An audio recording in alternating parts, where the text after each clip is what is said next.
This is Fuse, your link to interactive entertainment.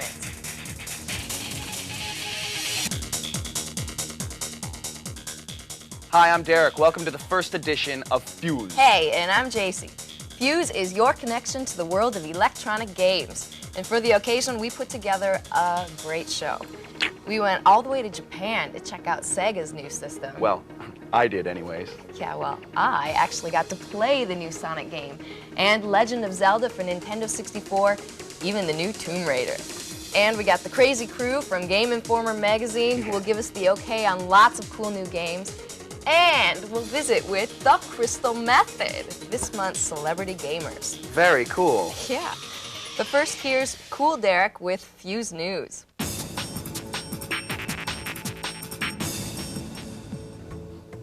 In the world of games, a revolution happens every couple years or so, and another one is upon us courtesy of Sega. Sega's Dreamcast is storming onto the streets of Japan right now, and 5 new titles will be released surrounding the launch, including Virtua Fighter 3 and Sega Rally 2. Japanese players can also expect RPGs, sports, and wrestling games. But last but not least, the biggest game for Dreamcast is the triumphant return of Sonic the Hedgehog in Sonic Adventure. And I was on hand in Tokyo for Sonic's unveiling. Check it out.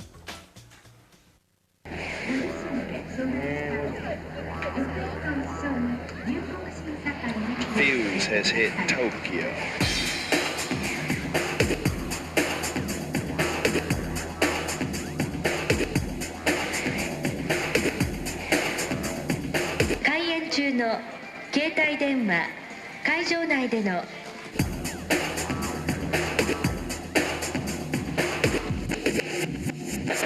Hi, this is Derek. I'm in Tokyo, Japan, outside the Tokyo International Forum. All of these people that you see here, they're waiting for a chance to play the brand new game, Sonic Adventure, Sega's first game for its new format, Dreamcast. Now, we're 2 hours away from the doors even opening, and yet there's already over 3,000 eager fans waiting for a chance to see what the future of gaming looks like. I'm super, super excited.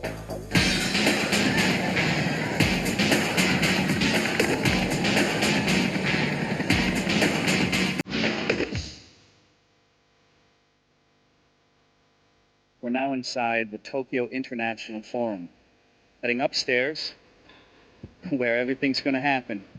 Sonic Adventure, first time seen by human eyes. I mean, you know those people at Sega. They're not human. Excuse me. Do you mind if I ask you a couple of questions about your new game?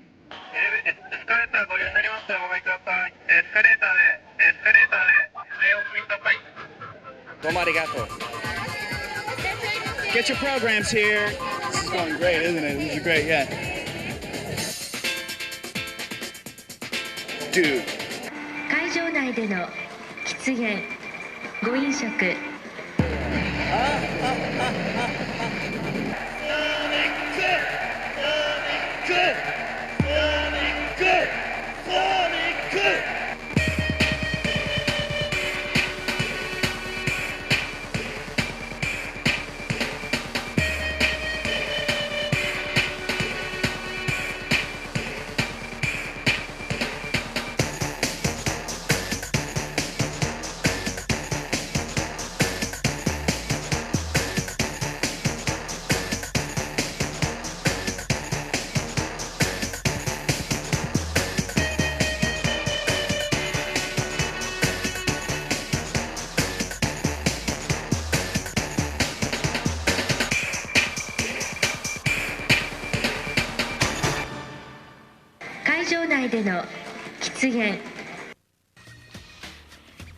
Sonic and Dreamcast will be introduced in Japan on December 27th.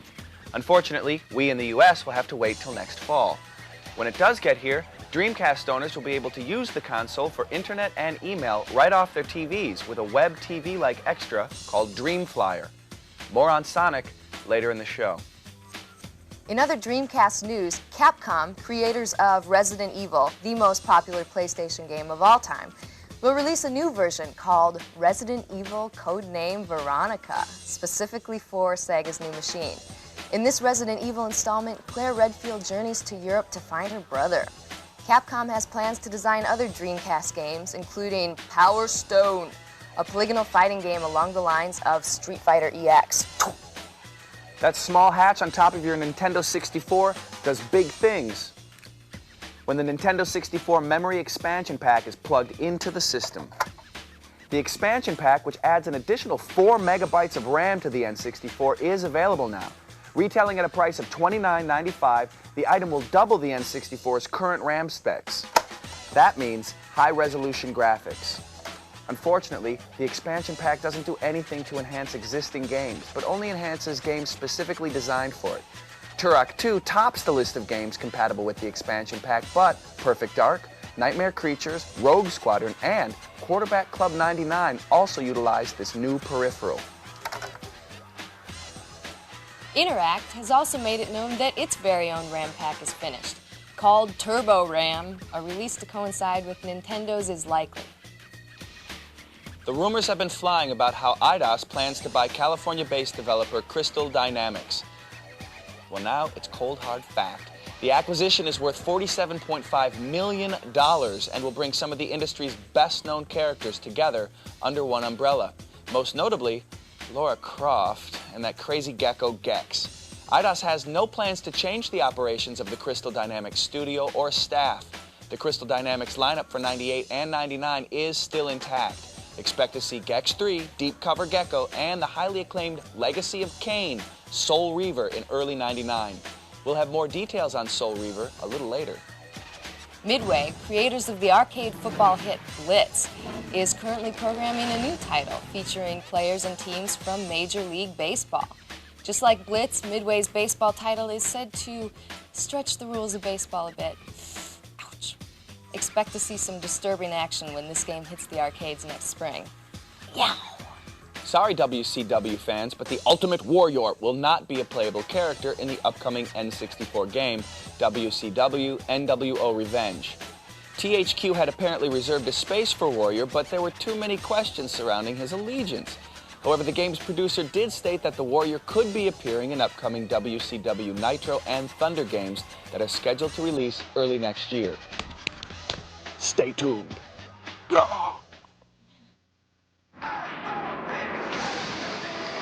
Let's rock.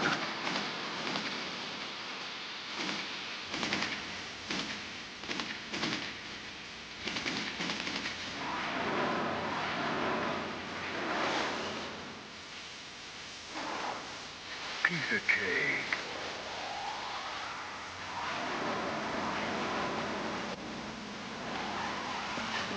Who wants some?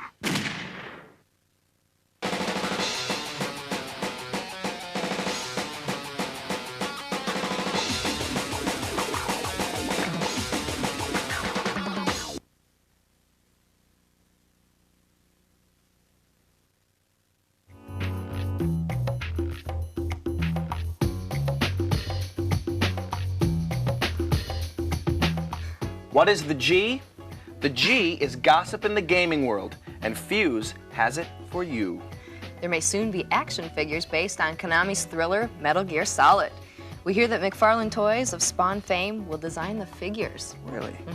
Well, speaking of Metal Gear Solid, Konami is hinting at a version for the Dreamcast. Rock on. Sony's still pretty silent about the PlayStation 2, but word on the street is that this new gaming machine will rear its head next spring. We'll see about that. After a 3-game run, Crash Bandicoot creator Naughty Dog has given up on the Bandicoot. The dogs will put their attention towards other genres, but that doesn't mean you won't see another Crash game. A new developer is reportedly being sought. Waiting for an N64 version of Donkey Kong? Our sources tell us this big ape is on his way next year. We'll have to wait and see.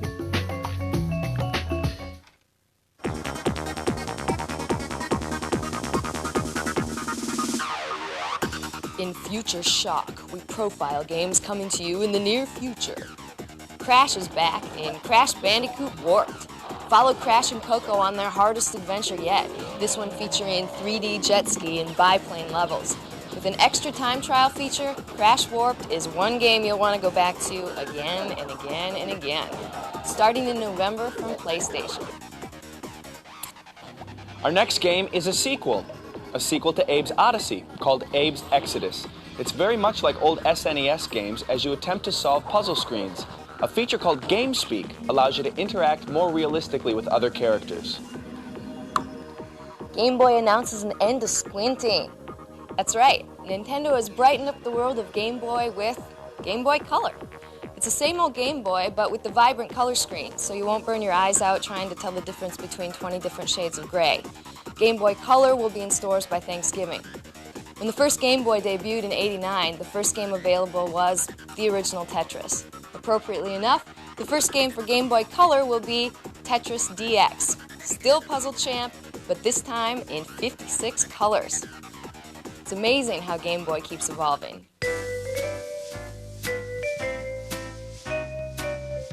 Also in RPGs is an American attempt at the genre by Crave, called Shadow Madness. But don't worry, it won't be too much of a departure. The main designer, Ted Woolsey, was extensively involved in the American translation of Final Fantasy II and III. The soul of hoops is back this year with NBA Live 99. For the first time, players on screen have movements and facial expressions accurate to their real-life counterparts. Through new artificial intelligence, characters even react realistically. You'll be able to draft an entire custom team or league. Whoosh! Two! South Park fans, rejoice! All your favorite South Park characters are in Acclaim's new South Park game for the N64, including Cartman, Kyle, Stan, Kenny, Chef, and the infamous Mr. Hanky. Hidey-ho! The plot, as if they needed one, centers around the mayhem caused by a comet heading towards South Park. Will they survive? Find out this holiday season on your N64.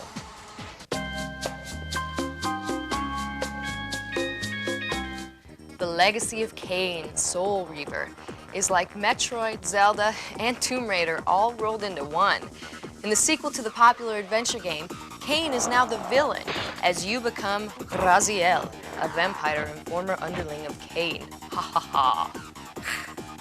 The game features some impressive artificial intelligence, along with numerous animation scenes. Expect Soul Reaver to hit stores early in '99. Turok 2 looks to be an improvement over the original. Utilizing the RAM pack, the game has higher resolution, so you won't see the polygonal graphics building in the distance or so much of that annoying fog.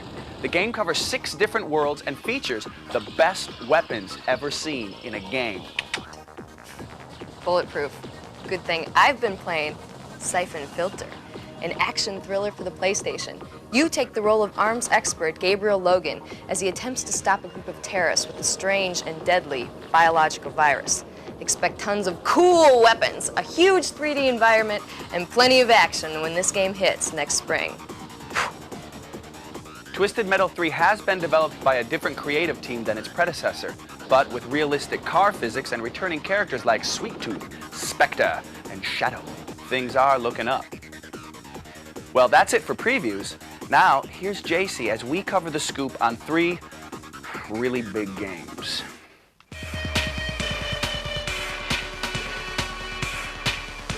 The inaugural game for Sega's new system, Sonic Adventure, has amazing resolution, the best yet in a game ever.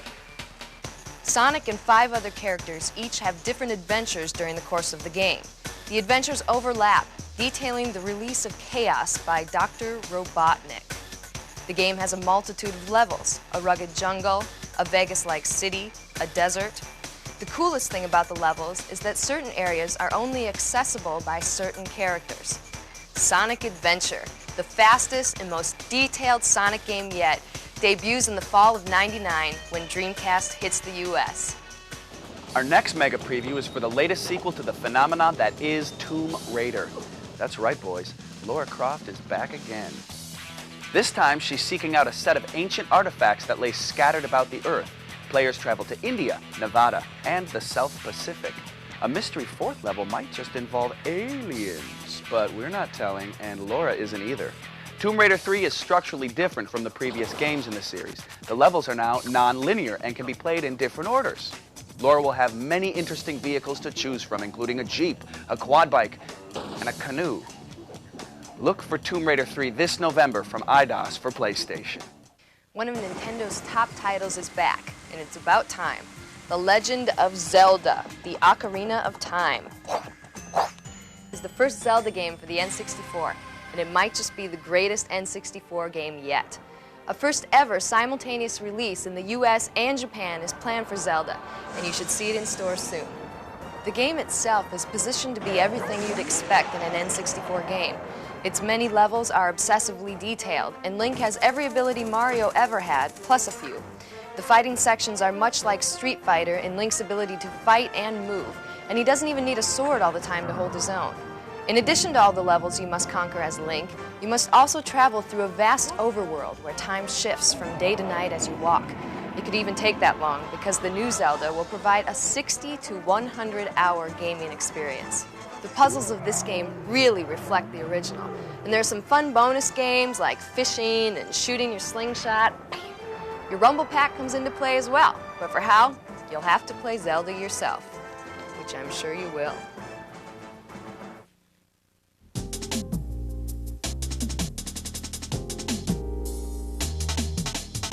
Here at Fuse, we're not about games all the time. Well, actually, that's not true. However, we are about seeking out cool people in the world of entertainment and getting their impressions on the world of interactive games. Recently, we had a chance to speak with Ken Jordan of the Crystal Method on the tour bus between gigs. He told us about electronic music, the effect of video games on the youth of America, and the use of the Crystal Method's music on PlayStation's Nitrous Oxide. He's this month's Celebrity Gamer. Fox Interactive is sponsoring the tour. And they make N2O. The Fox dudes called us up in LA, and they're big fans of the band, and they really liked our music. They really liked the album, and they had finished the game, and they had kind of contracted out someone to do music for the game, but it sounded like all like Pong, kind of like, it sounded like video game music, like bing, bing, bing, bing, bing. So they called us up, and they like asked us to come over to the Fox building to check out the game. They had just ran our CD, you know, through a stereo while we were playing the game, and it just like really worked good. So it's just, you know, you're in a spaceship shooting bugs, you know, it's nothing too detrimental to our precious youth. Our feeling about including live musicians in our live performance is kind of interesting because, I mean, we've been playing live shows since like January of '95, and our concept has been the same pretty much from the beginning. If we did bring out a drummer and we try to teach him the drum parts that are on the record, right, there's no way in hell he's ever going to play it as well as I programmed the drums. He's not going to get those same sounds ever in a million years. So the truest representation of what we do is actually the way we perform live. We try to make our records sound like humans made it versus a machine made it or a computer made it or whatever. We use technology just to facilitate the best recordings we can possibly make. We don't use technology to write our music or to make our music. We're not out trying to preach. I mean, we really are just trying to make records that people really think sound great, and we're not trying to like win back our ex-girlfriend or anything with our song. It's like we want you to hear a song and like get goosebumps, sweat, throw up, and then like, you know, have an orgasm all in once, every song. That's what we're going for.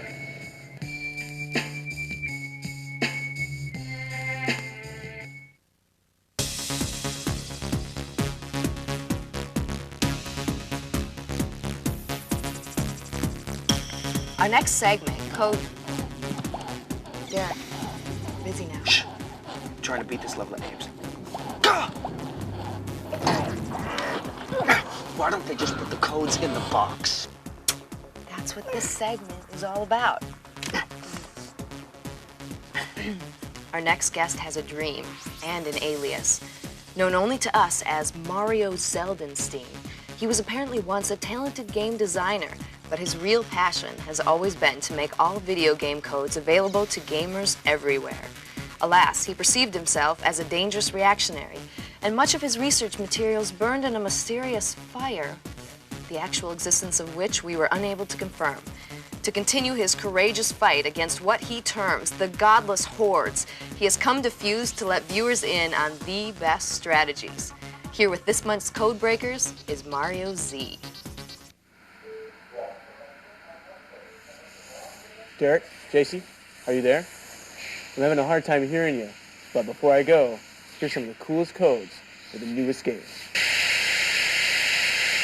On Batman and Robin for the PlayStation, just enter this code at the title screen to get invincibility. Remember, there are no codes available that will actually make this game any good. Just press L1, R2, R1, L2, select, X, and circle in order. On Tenchu Stealth Assassins, to fully restore your health, just press start to pause the gameplay, then press left, left, down, down, square, square, triangle, square, and you'll have fully restored health. For level select, select a character, then hold R2 and press left, left, down, down, square, square, triangle, square. Press down on the joypad to choose your mission. For more types of items, go to the item selection screen, hold R1, and press left, left, down, down, square, square, triangle, circle.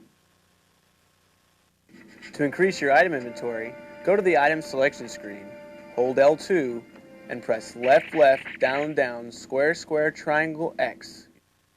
On Mission Impossible for the Nintendo 64, just enter these codes at the mission selection screen. If you did it right, you'll hear the phrase, "Ah, that's better." Remember, the Z button is on the back.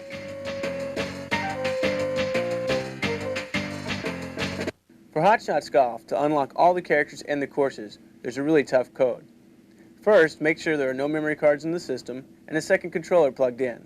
Now, take controller 2 and hold all the top shoulder buttons, that's the L's and the R's, simultaneously, before the title screen appears. While holding the 4 shoulder buttons, go to the title screen. Immediately after the flash happens, press up, up, down, up, left, right, left, up, down, up, left, right, left. You have to do it really quick as the Hot Shots logo is bouncing in, and you have to finish the code before it stops. You should hear a sound confirming that you did the code right. On GoldenEye 007 for the Nintendo 64, to get all 64 multiplayer characters, enter the following very long code. Now, this code can be entered anywhere, but we do recommend entering it on the character select screen with Moonraker Elite highlighted.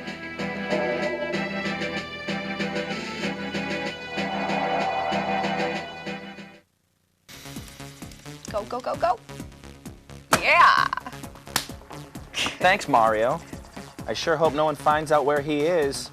We may need him for next time. Now, this is the part of the program where we listen to Codeboy complain about this and that. Codeboy is the hacker for Game Shark, and in each edition of Fuse, Codeboy is going to present the latest codes for Interact's Game Shark enhancement device. Did you let him out of his cell yet? All right. Here's Codeboy.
There's the code at the bottom of the screen. Write it down, I guess.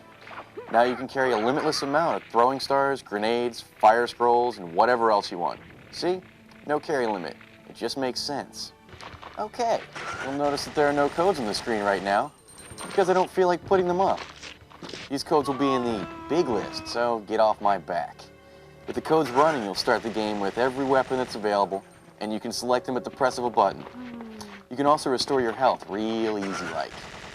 Finish the game for yourself, like I said earlier. It just makes it too easy. Here's some new GoldenEye codes. Well, Here you go. Now you can be completely lazy. All your objectives are complete when you enter the game. You're invisible to the people that want to kill you. You can walk through doors, instead of actually opening them. And you can access every level without doing a thing. There, now you can just go around killing everyone for no reason, with no purpose in life. Yep, that was a big bunch of fun. Let's have a look-see at some of the more recent codes my elves have devised. This is, obviously, a list of Game Shark codes, and the games that they will work for. If you don't have the capacity to figure this one out, pause your VCR so you can write them all down. Remember, for a freaking decent time, check www.gameshark.com and get all the latest codes, as well as my immature rantings. Now back to you, Chet, or whoever you are. Thanks, Code Boy. You rock. Who's Chet? I don't know. Finally, Play This is our segment for reviewing games that have already made it to your local video game emporium. To give you their certified opinions on the holiday's biggest hits, here's the staff of Game Informer magazine. I hope no one gets hurt this time. Yeah.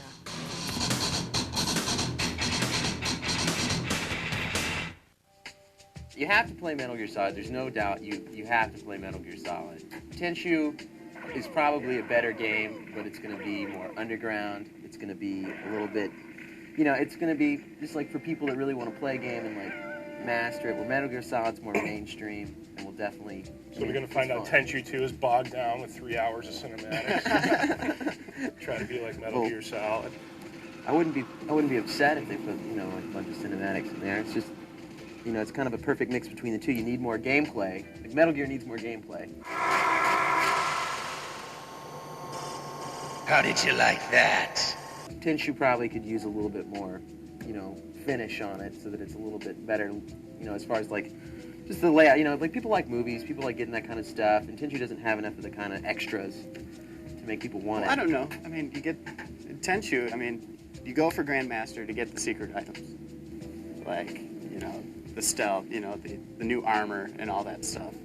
Metal Gear, I mean, you just kind of play to see what happens next. Tenchu, you got all that, the replay value of getting everything and finding out how it works. Yeah, exactly. The 3 different paths. Yeah, that's very cool. I think Revenge is an awesome grappling simulator. Grappling simulator. It's cool. I mean, it's kind of the same play control as the first one, but what they've done with the intros and the special moves and the colors and everything, it just kicks butt. There's only one thing you can say. It's step on your face action. It's just like, it's crazy. No warrior, from what we know, which is too bad. But yeah, but there's so many other wrestlers in there. That game is just loaded to the hilt with tons of different people to play as. It's not that much different from last year's, but all the new wrestlers just kicks butt. 4-player action. It's awesome. Killer. Yeah, the multiplayer is awesome. 40-player battle royale. Yeah, it's awesome. It's huge. Rush 2 definitely blows away any of the cruising games. Yeah. Oh yeah, and people buy that thing and it's a piece of junk. Makes them look like relics. Yeah. I'd buy that game for one reason. The stunt horse. Yeah, it's awesome. Skate park for cars. Pulling off tricks. Bang, bang, bang. It's awesome. I think the racing part stinks, though. And it's still so. It's like the only time you can take a car out and like just cruise down some road and go way, way too fast off some off-ramp and just destroy it and then go like. Oh, yeah. It's not as extreme though as the one before. I mean, it doesn't seem like it has. I mean, if it didn't have that stunt mode, it doesn't have it. Twisted Edge snowboarding. That game's horrible. It's like the game was created by Lucifer himself. Just to taunt. Playing that game's like the guy in Clockwork Orange with the toothpicks in his eye. You're like forced to play this. You're just like, no, this is terrible. The best part about this game is I don't have to ever play it again. Yes. All right. What do you think? Duke coming out from behind the camera. It's kind of weak. Yeah. It's coming out of the closet, so to speak. Well, it's the Tomb Raider thing. It's a good Tomb Raider. It's exactly like Tomb Raider. I mean, it looks, when you're watching, it looks just like Jump. I like the combat a lot better. Yeah, the combat is better. And they're kind of going to that kind of the zoom cam thing is cool. And his weapons. He's got a lot better weapons. The holy hand grenade is a great addition to his weapon. And the Dukeisms, man. He's just rude. Give me some sugar. Who would you compare him to? What's a movie or movie star? All adult films, if you